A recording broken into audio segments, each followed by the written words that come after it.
Akala mo, ang lakas ng toy car mo, dahil dami mo ng kinabit, tapos bumaseline, 240 wheel horsepower lang pala. So, GR Yaris, gawan DC Racing, intake, exhaust, o ano-ano pang bolt-on. Pero, tingnan natin ilan abutin.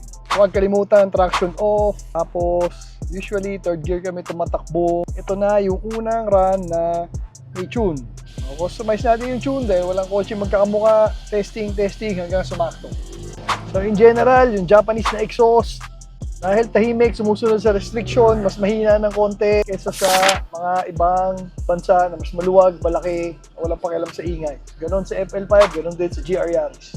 So recap natin yung mods: intercooler, intake, full exhaust, downpipe. Kaya lang, Tom's na exhaust, Japan, pag tingnan mo, ito itsura niya, based sa ibang na-tune namin, medyo sakal siya talaga. So 284, 296. Plus, yung gasolina niya kanina, may halo na 95 octane, XCS. Tapos, nagkarga lang siya ng blaze, pero may 1/4 pa na XCS. So relatively, ang octane niyan, more or less, nasa 96, 97 lang. Wala yung tunay na blaze. Kaya, may knock, mas may hina ng konti, pero yun ang lumabas, yan ang gamitin ni Sir. Sa track day siya.